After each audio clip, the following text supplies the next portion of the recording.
सांकेतिक क्रमांक 8 मी विषय सादर करतोय, राजकीय नेते आणि नैतिक मूल्य. मुळात हा विषय निवडताना मलाच माझ्यावरती हसू आलं की नक्की आजच्या ह्या युगामध्ये राजकीय नेते आणि नैतिक मूल्ये यांचा जवळजवळचा तरी संबंध आहे का? कारण की नैतिक मूल्ये ती असतात की जी याच्या आधीच्या राजकारण्यांनी दाखवून दिली. असं म्हटलं जातं की राजकारणी हा फक्त धोरणी नसावा, तर धोरणी बरोबर तो समाजकारणी सुद्धा असावा. राजकारण करताना समाजकारण, अर्थकारण आणि सगळ्याच गोष्टींना समांतर घेऊन जाणारा हा राजकारणी असतो.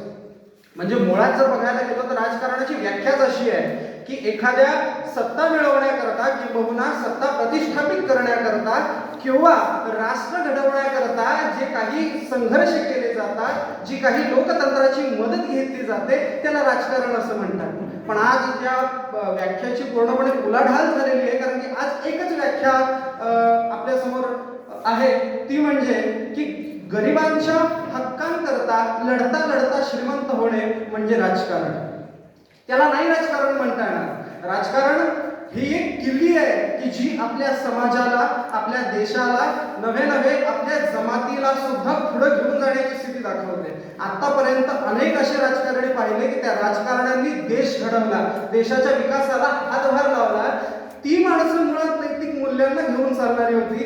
बाकीची नैतिक मूल्ये ही फक्त कागदावरती साजेशी आहे, आजच्या राजकारण्यांमध्ये नाही.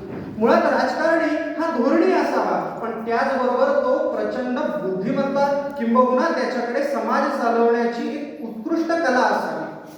राजकारणी हा फक्त असं नाहीये की मला जॉब नाही लागला, मला व्यवसाय नाही करता आला किंबहुना मला बाहेर कुठं नाही जाता आलं तर चलो राजकारणामध्ये, असं म्हटलं जातं की काही अशा स्कीम्स असतात की ज्याच्यामध्ये पैसे गुंतवले की महिन्यात 1.5 महिन्यानंतर डबल होतात. पण आता तर असं झालंय की राजकारणी असं समजून झाले की राजकारण हे अशी स्कीम आहे की एकदा पैसे टाकले की 5 वर्ष सलग निघत राहतात, त्याला काही अंत पार नाही. तर ह्याला राजकारणातली नैतिक मूल्य नाही म्हटली जात, याला राजकारण नाही म्हटलं जात. स्वतः माझ्याकडे व्यवसाय नाहीये, माझ्याकडे नोकरी नाहीये म्हणून मी जातोय राजकारणामध्ये आणि तो माझ्या पुढच्या उदरनिर्वाहाकरता त्याचा जर वापर करत असेल तर मात्र त्या राजकारणाला काहीसाही एकही अर्थ राहत नाही. ती नैतिकता त्या राजकारणाची नाही. दुसरं म्हणजे प्रामाणिकता.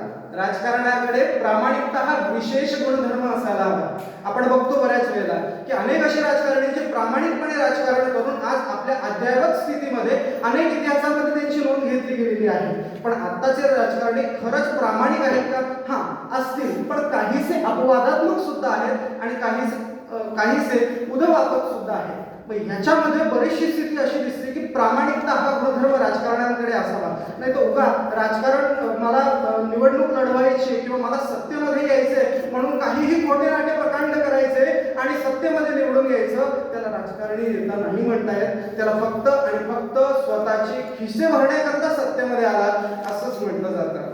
राजकारणी हा कसा असावा त्याचं उत्तम उदाहरण आपल्याला अटलजींनी दाखवून दिलेलं आहे. याच्या आधी अनेक असे, म्हणजे तुम्ही बघायला गेलात तर रामायण असू देत, महाभारत असू देत, त्याच्यानंतरही अनेक बौद्धकालीन राजांचा आपण उल्लेख घेतो. आदित्य राजा असतील किंवा विराटनगरचा राजा असेल, राजा अशोक असतील, असे अनेक राजे राजकारणातच होऊन गेले. हा त्यावेळेला राजेशाही होती, आता लोकशाही आहे, पण त्यावेळची सुद्धा राजेशाही ही जी पद्धत होती ती गुणधर्मांना बघूनच राजा बनवलं जायचं. प्रभू रामचंद्रांना राजा बनवण्यामागचं कारण त्यांच्या अंगी असणारे गुण होते.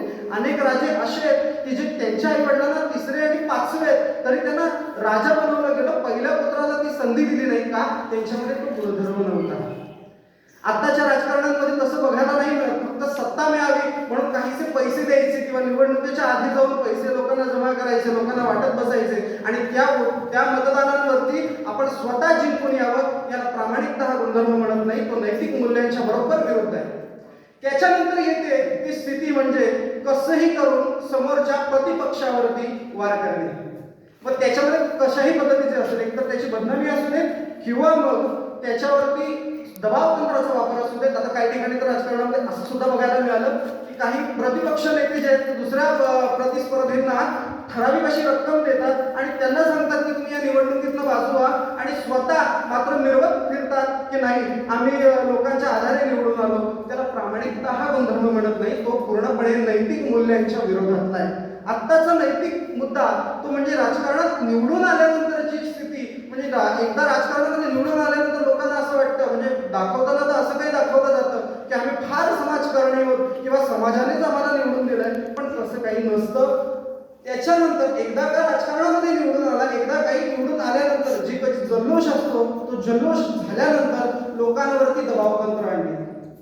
म्हणजे एकदा तर निवडताना लोकांना वेगवेगळ्या पद्धतीची आश्वासनं द्यायची, लोकांना स्वप्न दाखवायची की आम्ही खरं तर हा मुद्दा इथं प्रकर्षाने मला काढावासा वाटतोय की भारत स्वातंत्र्याचा 75वा अमृत महोत्सव आता आपण साजरा करतोय, तरी पण आपल्याला ही एक लाजेची गोष्ट आहे की आजही पाणी आणि घरांकरता विजेकरता आश्वासनं दिली जातात मतदारांमध्ये.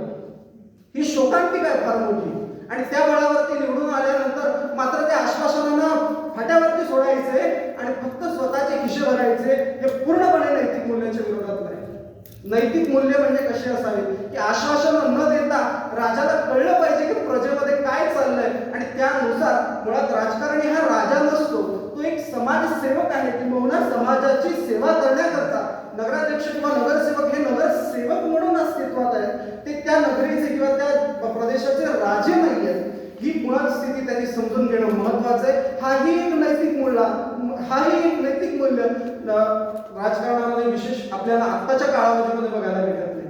त्याच्यानंतर अशी काही स्थिती असते की ज्याच्यामध्ये एकदा का पैशाचा भोग उठला किंवा एखादं काम करायचं असेल, विकास कामांकरता ज्यावेळेला पैसे येतात, निधी येतो, त्या निधीमधनं विकास काम व्हायला दूर, पण आधी आपण वाटून घेऊयात आणि नंतर काय उरेल त्याच्याने फक्त भूमिपूजन किंवा काहीतरी करून दाखवूयात आणि लोकांना सांगूयात की तो सगळा निधी संपला.